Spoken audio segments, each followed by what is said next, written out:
Muito bom, seja bem-vindo ao programa Comunidade na TV. Sou Adriano Papa e nós estamos aqui nesse programa de entrevista aqui da região do Vale do Aço. E agradecendo a audiência aí, nós estamos aqui na Com Brasil e em mais de 130 cidades aqui em Minas Gerais pelo sistema de streaming.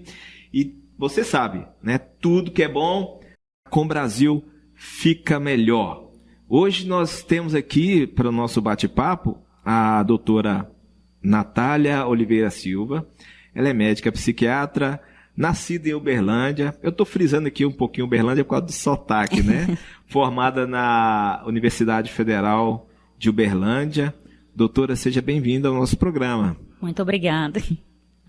E para conversar, né, com a psiquiatra, a gente vai falar um pouquinho sobre saúde mental, né? O que é saúde mental? Vamos começar com essa pergunta, né, doutora? Fala para nós, o que é saúde mental? O que é saúde mental? É a saúde, né? De uma forma geral, até por definição da OMS, né? Seria o bem-estar completo, né? Físico, emocional, até espiritual. Isso envolve a saúde mental também, né? Então, a saúde mental seria isso, né? Você ter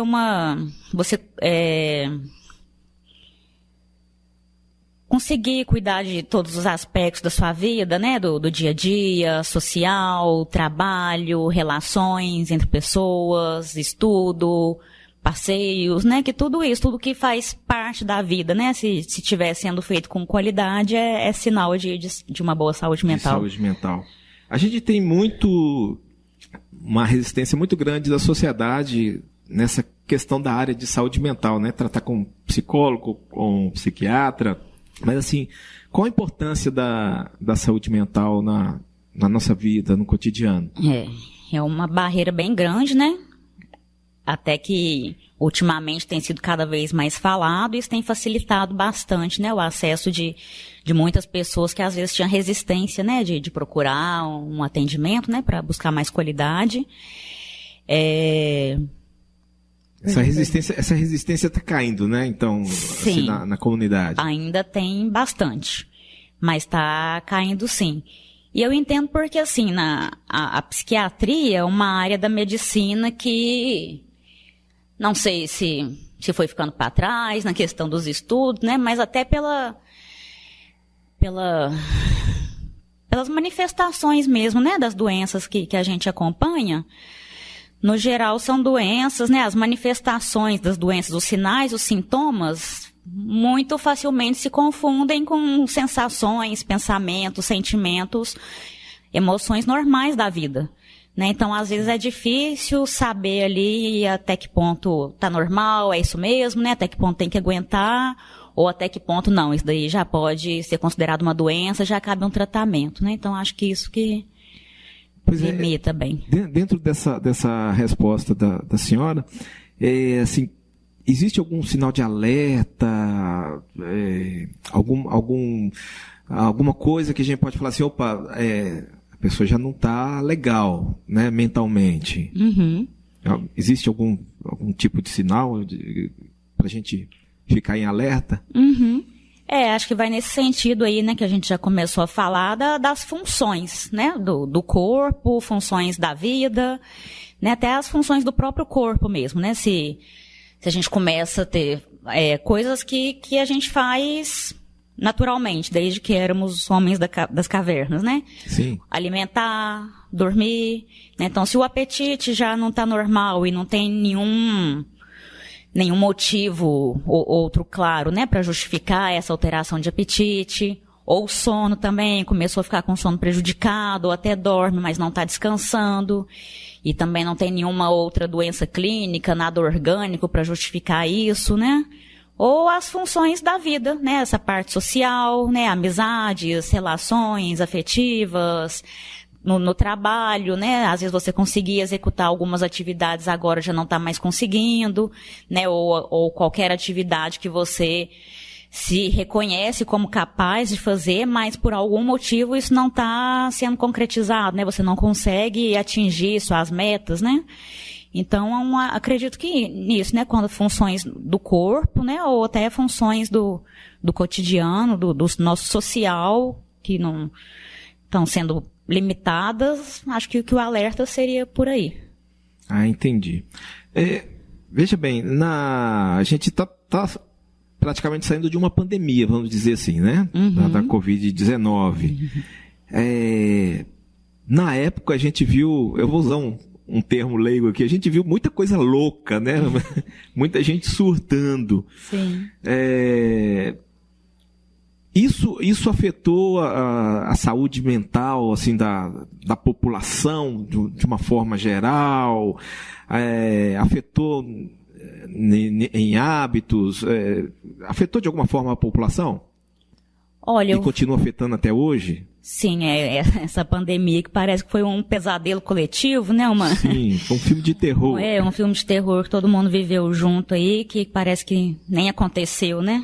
Mas estamos aí ainda no finalzinho dela. Mas eu observei isso mais de forma individual, assim. Ah, sim. Não coletivamente. Não tanto coletiva, mas pessoas que às vezes já tinham alguma predisposição ali latente, né? Que aquilo ali acabou deflagrando, né? Ou gente que já tinha tido algum episódio e estava estável e acabou instabilizando, né? Por várias questões, né? Que a pandemia forçou a gente a várias reflexões, a várias vivências, né? Que a gente não estava esperando, né?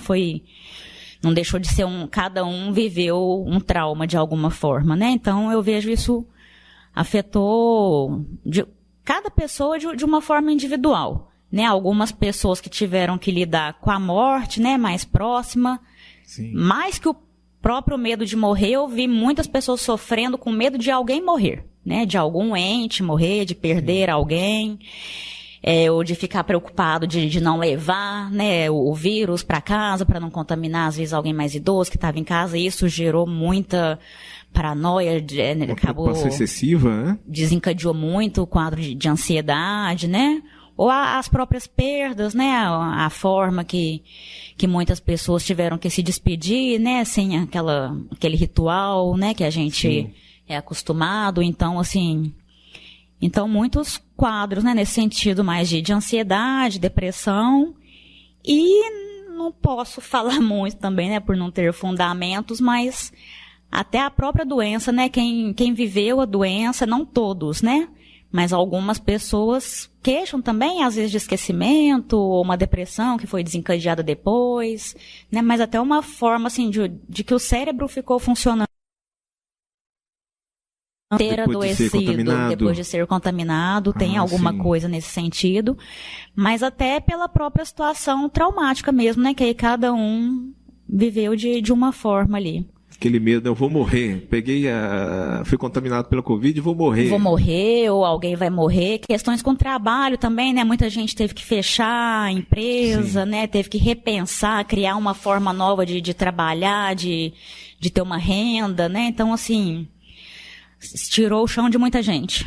Sim. Né? Então, assim, a maioria das pessoas tiveram que se reinventar ali, né? Então, acho que esse imprevisto, assim, que impactou mais, né? Que as pessoas ainda estão se recuperando ainda, Ok.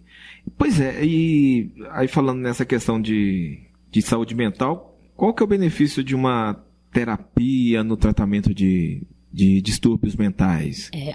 A terapia, né, ainda bem que temos, né, essa parceria aí com a psicologia, porque, na verdade, assim, a psicologia, na maioria das vezes, é o primeiro acesso, né, até a outros profissionais. Até bom na pergunta, deixa eu interromper a senhora aqui, explicar para os nossos telespectadores a diferença de um psicólogo e de um psiquiatra, né, para eles entenderem. Tá. A psicologia, né, o psicólogo, as faculdades, né, o curso superior já é diferente, né, a graduação já é diferente. Então, hoje em dia, a psicoterapia, né, que é mais aquele trabalho de conduzir, né, sua forma de pensar, seus hábitos, sua forma de reagir, isso já fica mais para a psicoterapia, né, que atualmente, como todas as áreas, né? Na medicina também ficou tudo muito específico, né? Então fica mais com psicólogo, né? Eu até confio mais quando psicólogos fazem a psicoterapia. E a psiquiatria já é uma parte médica mesmo, né? Nós, psiquiatras, somos médicos. Sim.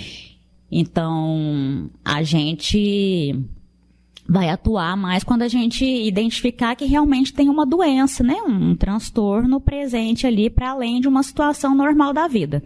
E a gente vai atuar, assim, também com remédios, né? Com o nosso tratamento é mais um medicamentoso ou outras formas de tratamento médico, né? Não só medicamento, mas aí a gente não fica só na terapia, né? Não só nessa condução na base da conversa, da condução aí da... Isso. Então o psicólogo não pode receitar remédio. Isso, não.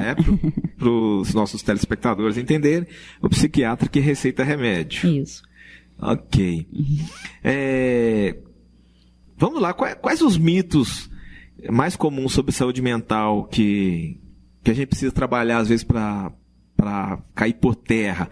Quando a senhora se apresenta, por exemplo, como psiquiatra, o que eles pensam, o que eles falam, as piadinhas que a senhora ouve? Primeiro é o médico de doido, né? O médico de doido é o principal. A gente é médico de doido também, né? Mas doido é o que a gente menos vê, né? No dia a dia de atendimentos e tal. Porque não é, né, só dessa parte, né, da parte psicótica, né, que a gente cuida, que seria a loucura, né? A gente também cuida das neuroses, que é o que a gente vê mais, né? Depressão, ansiedade, hiperatividade, irritabilidade, às vezes um descontrole, né, emocional, um descontrole de impulsos. Então, a gente atua mais nisso ou deu uma fugida da pergunta? Os mitos, né? Os mitos, sim. Tá. Então, assim, o que eu percebo mais, né? Assim, o que a gente... É muito cultural ainda, né? Uhum. Mas que eu estava falando no começo, porque na psiquiatria ficou essa área da medicina que a gente ainda não consegue muito provar com exames, né? Com coisas assim mais palpáveis que a doença realmente está lá. Fica uma coisa mais abstrata, que a gente trabalha, eu falo que a gente trabalha ainda da moda antiga, que é com a anamnese, né? Anamnese e exame, né? O nosso exame físico, que os outros médicos fazem, né? Auscultando e tal, a gente faz com o exame do estado mental, que é ao longo da entrevista também. Então, assim... E como eu disse, como muito dos sintomas, né, e sinais, que é o que a gente usa para colocar isso num pacotinho ali que a gente vai chamar de síndrome, para entender que realmente aquilo ali é característico de uma doença e não só uma coisa normal da vida, então isso vai acabar se confundindo. Mas a gente vê que muito assim, quando a pessoa chega nesse ponto, né, de já não estar dando conta, né, das suas funções, a gente tem essa cultura de falar assim, não, é frescura, né? Acho que o principal mito é falando por isso. É frescura, ou isso é coisa de gente fraca. Às vezes leva até pro lado religioso falar que é falta de Deus, né? Mas assim, sempre nesse sentido de que a pessoa teria que dar conta sozinha, né? Justamente por ser uma coisa muito abstrata, não é tão palpável igual às outras doenças. Igual o coração, se eu acho que a pessoa está infartando, eu peço um exame de sangue, eu peço um eletro, o exame vai me comprovar se realmente o coração está doente ou não. Na parte da psiquiatria, que não são também, né? Não deixa de ser doenças da vida, da alma, né? Da mente, mas são também doenças do cérebro. Então, assim como o coração, o joelho, né? Podem adoecer, por que o cérebro não pode? Né? Então, é essa aceitação que é mais difícil, né? Que aí a gente, o cérebro tá ruim, a pessoa já é ruim da cabeça, tá com parafuso solto, né? O coração, tudo bem ficar doente, mas aí o cérebro não pode. Já é um absurdo, não pode, né? Então, acho que o principal mito é esse, né? Que não para ter uma doença mental, basta ter cérebro, né? Não precisa, até pelo contrário, as pessoas que conseguem continuar executando as atividades, né? Cumprindo as obrigações, estando doente, na verdade, são muito mais fortes que aqueles que não têm uma limitação e estão executando ali com toda a sua saúde, né? Sim. Então, na verdade, é até um sinal de força, né? Você conseguir fazer alguma coisa estando mentalmente adoecido. Uhum. Então, acho que existe também Tem um mito que às vezes a pessoa fala assim, e começou a tomar o remédio do psiquiatra e foi pior. Existe isso, existe base para essa conversa ou não? É um efeito colateral? O que é? Infelizmente tem base, né? Sim. Não é só um preconceito, não. Tem, assim, né, o efeito colateral de medicações que às vezes pode piorar alguns quadros, né? Tem alguns remédios que dá aquele efeito que a gente chama de impregnação, que dá vamos falar, aquela cara de doido mesmo, né? Que todo mundo que olha vê que fica aquele rosto mais travado, né? Sem muita expressão. Até o leigo, assim, de olhar já sabe que tem alguma coisa ali diferente. Não tá legal. Mas são efeitos que a gente consegue manejar. Ou alguns remédios, né? Por exemplo, antidepressivo, se você prescreve enganado para uma pessoa que era bipolar, a pessoa pode piorar, né? Uma crise, entrar em crise, ficar agitada, né? Ficar até psicótica, e isso desencadeado pelo remédio. Aí, infelizmente, né? Pela forma, né? Que ainda temos, né? O mercado, a formação acadêmica também, acaba que nem sempre podemos contar com bons profissionais, especialistas ou não. Né? Então, assim, são efeitos colaterais que a gente consegue evitar, consegue manejar, mas isso vai sendo manejado ao longo do acompanhamento. Entendi. Mas nem todos os profissionais têm esse cuidado, né? Então, às vezes, deixa ali a pessoa com efeito colateral mesmo e força aquele remédio, né? Continua insistindo.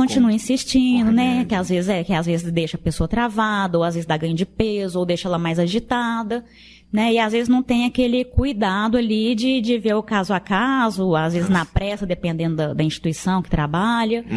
Mas, assim, tem esse motivo. Realmente, em alguns casos, o remédio parece piorar, né? Que isso pode acontecer. Mas hoje em dia a gente tem disponível uma variedade muito maior do que há poucos anos, né? Há poucas décadas atrás, a gente não tinha tantas opções quanto hoje. Sim. Então, isso hoje, na maior, quase 100% dos casos, isso é tranquilamente manejável. Dá para ser trabalhado, então. Sim. Né? E por falar de doença mental, assim, isso tem ambiente, tem fator genético, o ambiente, o que influencia no desenvolvimento dessas doenças?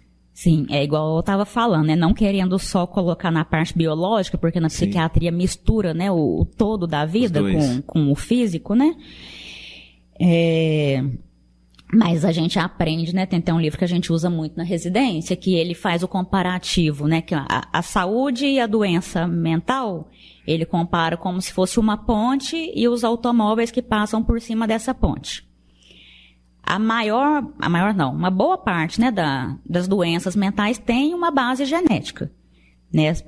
Por exemplo, transtorno bipolar, o tipo 1, né, que é uma doença mais clássica, a esquizofrenia tem uma base genética muito forte.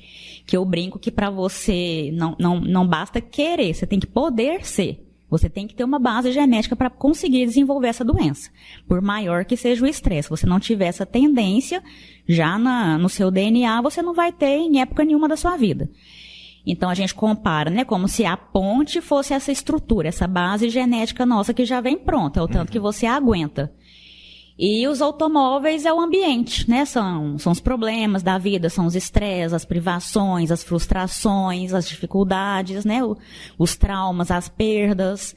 Então, isso seria o ambiente, né? O que você passa.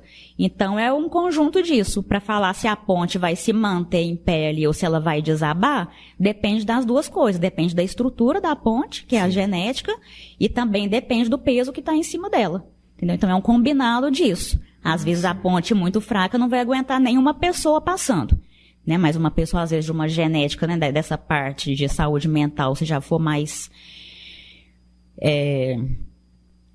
protegida, vamos falar assim, né, dessa parte, né, ela já vai aguentar até uma carreta, 3 carretas passando em cima da ponte, entendeu? Então é como se fosse esse somatório aí, né, da nossa base com o que a gente vivencia. Ah, sim. Muito legal.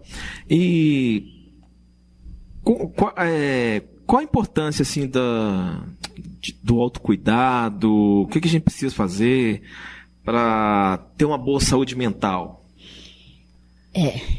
Essa é a pergunta-chave. Sim, isso é uma coisa que a gente vai aprendendo, não só como profissional, mas como pessoa, né? Sim. Você falou no começo, eu fugi um pouquinho, mas o que eu queria falar, a importância, né, de estar com a saúde mental em dia. Isso que eu já vim falando. A vida tem vários aspectos, né, vários campos da vida. Isso. Se você não está com a sua saúde mental em dia, todas as outras coisas podem estar em dia. Você pode estar com uma boa saúde física, você pode ter beleza física, pode ser bonito, você pode ter um bom trabalho, você pode estar com um casamento bom, tranquilo, satisfeito, né? Uma companhia que te satisfaz, né? Que é aquela pessoa ali mesmo. Pode estar tudo bem, você pode estar bem no trabalho, financeiramente, você pode estar recebendo o tanto que você acha, né? Digno ali.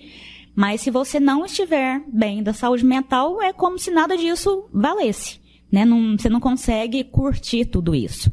Sim. E da mesma forma o contrário também. Às vezes não está tudo tão bem assim.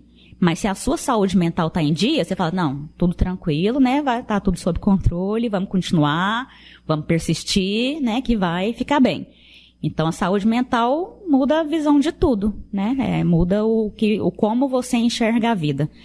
E o autocuidado é a base disso, né? A gente se sente bem. Uma das essências da saúde mental é o se sentir útil. Né? A gente tem que se sentir útil para se sentir bem com a gente mesmo. E para a gente conseguir, né, ser útil, ser capaz, a gente tem que se cuidar. Né? Então, quando a gente quer ser útil, a gente quer fazer pelo outro. Né? A gente não faz pelo outro se não está fazendo pela gente. Então, essa questão, né, do autocuidado, amor próprio, quando você acha esse canalzinho aí, é o que faz fluir. Eu entendo, né, o amar ao próximo, né, como a si mesmo, né, por mais que você queira fazer pelo outro, tem que ter o a si mesmo primeiro, né, que é a forma que você aprende a respeitar, né, a criação é se respeitando também. Isso. E disso se você consegue fazer por você, você consegue entender por que é importante, né, pro outro, você consegue repassar isso também. Bom, acaba sendo um motivador, né, para a gente ter esperanças de dias melhores, né, mesmo Isso. que tudo não esteja bem. Isso. Ah, que bom, que bom. O nosso programa está chegando no final, que pena. Eu queria agradecer, doutora, a sua participação aqui. Né? Esse assunto é um assunto vasto, né? Dá pra gente falar até mais vezes. Dá pra ficar. Dá pra falar bastante tempo. Né? Tá aparecendo o contato da doutora Natália aí na sua telinha, tá? Se vocês tiverem mais dúvidas, quiserem agendar um horário com ela, é só procurar aí nesse telefone que está aparecendo. E a gente agradece a audiência do programa Comunidade na TV. Tá bom? Nós nos despedimos aqui e esperamos vocês no nosso próximo programa, na próxima semana. Tchau, Brasil! Até semana que vem.